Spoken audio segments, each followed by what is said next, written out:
Continuamos en La Venganza Será Terrible. Estamos hoy en esta versión sin público presente, pero recuerden que mañana estaremos haciendo un programa especial porque es un día que no es habitual que recibamos público, en el barrio de Saavedra, en la ciudad de Buenos Aires, precisamente en la Biblioteca 25 de Mayo, que está ahí en Avenida Balbín 4221. La entrada es libre y gratuita, así que atención Saavedra.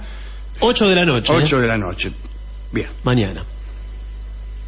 Tenemos una historia bíblica esta noche. El pelo de Absalón o la melena de Absalón. Absalón era uno de los hijos del rey David. Después de un asunto que no viene al caso, se convirtió Absalón en el príncipe heredero de la corona de Israel. Así que tenemos al rey David y a su hijo Absalón. Pero a Absalón le empezó a agarrar la impaciencia y no quiso esperar a que David muriera. Consideraba que su padre era un hombre en decadencia y además, lo odiaba. Odiaba a David, su padre, porque en una ocasión había permitido que fuera ultrajada Tamar, una hermana de Absalón, a la cual él quería mucho. Dicen que no había en Israel hombre que fuera tan admirado como Absalón por su belleza. No había defectos en él. Podía examinárselo desde la planta de los pies hasta la coronilla sin advertir una mácula. La mayor gloria de Absalón era su cabellera, tan abundante que cada vez que le cortaban el pelo, cosa que ocurría una vez por año, el pelo cortado pesaba 1 kilo, pesaba. 1 kilo de pelo. Sí, señor, le crecía 1 kilo por año.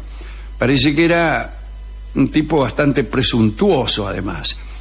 Se había conseguido un carro y unos caballos y 50 hombres que corrían delante de él, y salía a las calles de Jerusalén con un séquito multitudinario. Se levantaba temprano a la mañana y se instalaba cerca de las puertas de la ciudad. Allí abordaba a todos los que se dirigían al palacio para solicitar el juicio del rey David. Y él respondía en lugar del rey. Adelantaba el juicio ahí sin necesidad de ir al palacio y ver al rey. Dice, no hace falta que vea al rey, tiene razón usted. Chao. Ahí está, listo. Bueno, la justicia tendría que tomar ejemplo de eso, ¿no? Cuando aquellos que Absalón interceptaba en el camino del palacio empezaron incluso a prosternarse delante de él, Absalón se sintió muy bien e incluso respondía a las reverencias extendiendo la manito para que pudieran besársela. Y como el rey se quedaba siempre dentro del palacio durmiendo la siesta, el príncipe Absalón comenzó a verse más regio que el rey mismo.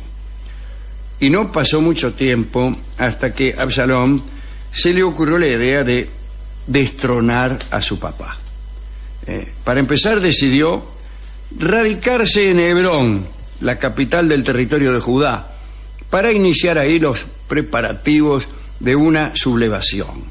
Le dio a su padre una excusa cualquiera para justificar la mudanza, y el rey, sin sospechar nada, lo dejó ir. Absalón llegó a Hebrón con unos 200 hombres, a los que más tarde llamó para servir como su guardia personal y como cortesanos. Un tiempo después, un mensajero le reveló a David que Absalón estaba preparando una revuelta y un ataque a Jerusalén. Entonces, temeroso y debilitado como estaba David, no estaba muy bien de salud, decidió rajar, se rajó. Rajó del palacio y se fue al desierto. Pero en su apuro por escaparse del palacio real, David abandonó a las 10 concubinas que formaban su harén. Se las olvidó en la disparada, vio cómo es uno, ¿no? Estaba viejo y ya no le importaban tanto, esa es la verdad. Si no, cualquiera lo primero que haría sería tomar a las 10 concubinas, ¿no? Si uno sale corriendo, lo primero que pone a salvo son las concubinas.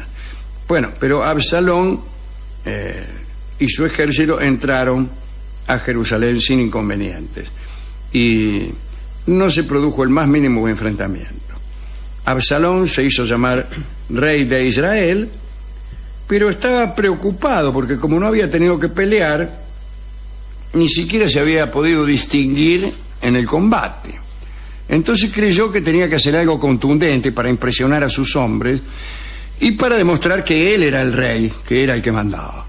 Entonces, para hacer una exhibición pública de su autoridad, alguien le sugirió que amara, por decirlo así, Sí. a las 10 concubinas que su padre se había olvidado, una tras otra. ¿Dice Ese es eso? un agregado Ah, mío. me parecía, sí. Como las muchachas estaban para amar al rey, sin importar quién fuere, una unión con Absalón de algún modo certificaría el rango, ¿no? Legitimaría su condición de rey, quiero decir. Entonces levantaron una carpa, como suele hacerse, una carpa en la terraza del Palacio Real, a modo de bulín. Ah, mire. Y una por una las concubinas de David fueron llevadas a la carpa. Y allí tuvieron trato carnal con Absalón, incluso a la vista de una gran asistencia. Era un circo, Claro, carpa. gente que de algún modo iba a certificar que aquellos actos se cumplían conforme a derecho. Después de aquellas uniones, algunos le sugirieron a Absalón que atacara a David y se deshiciera de su padre rápidamente. Pero parece que Absalón no se animó a ordenar la persecución de su papá y confió en que nunca más volvería a molestarlo, ya que según hemos acordado en este mismo programa, David estaba viejo y cansado. Pero en su exilio el rey David se había instalado en un sitio llamado Mahanaim y como no fue hostigado por Absalón, usó ese respiro que se le daba para abastecer un pequeño ejército e ir aumentándolo poco a poco.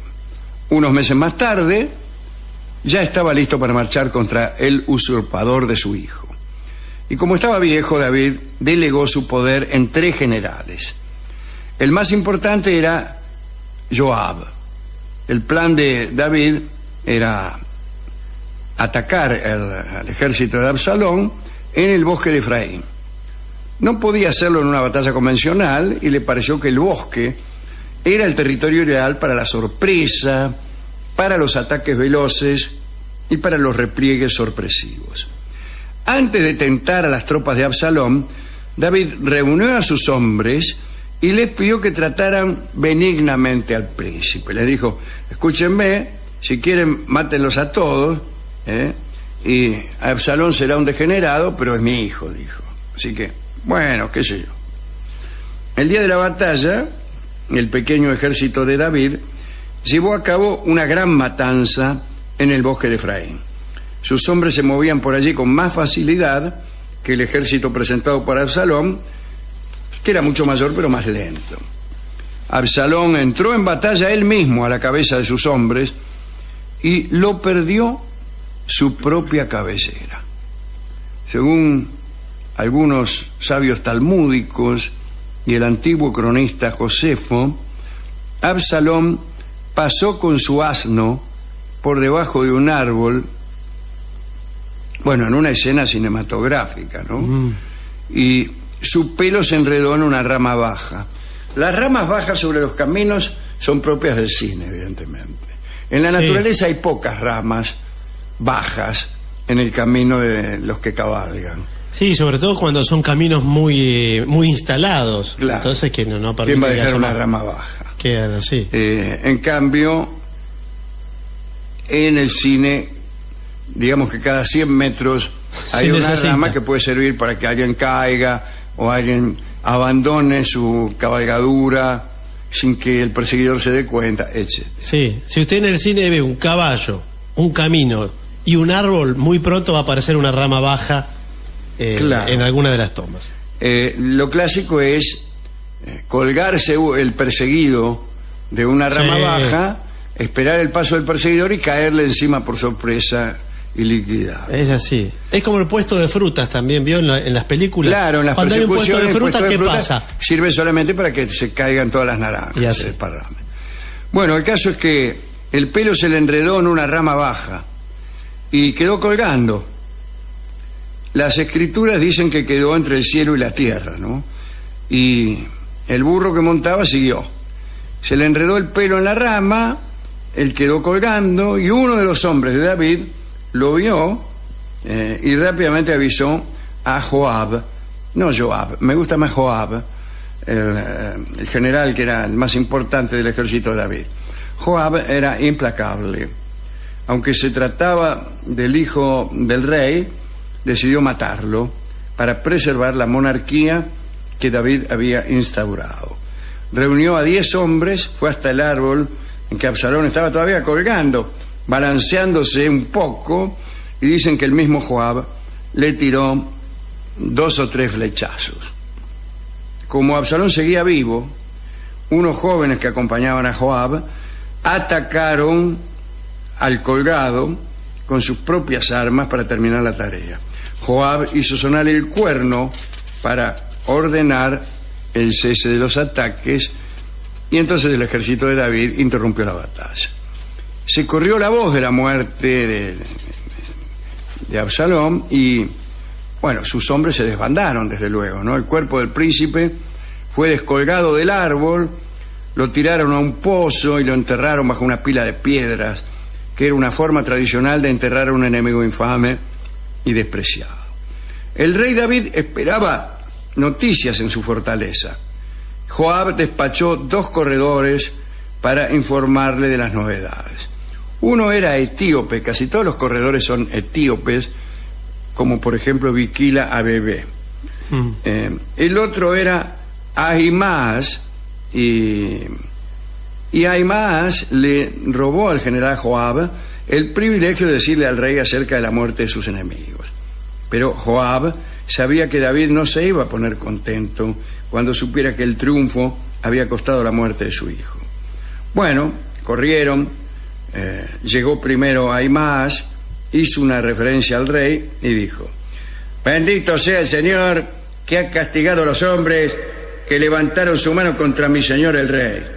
Así era, muy criollo el tipo. Pero David no preguntó ni pidió detalles sobre el modo en que se había ganado la batalla, no pronunció palabras de celebración o de felicitación, solo quiso saber cómo estaba su hijo.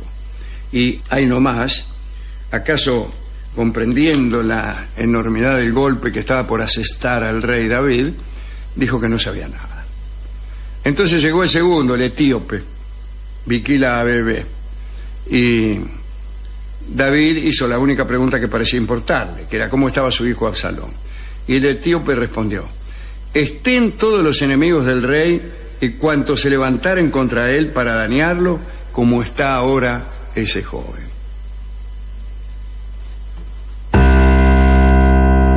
David descifró la verdad de aquella frase pomposa y, según la crónica, el corazón se le partió.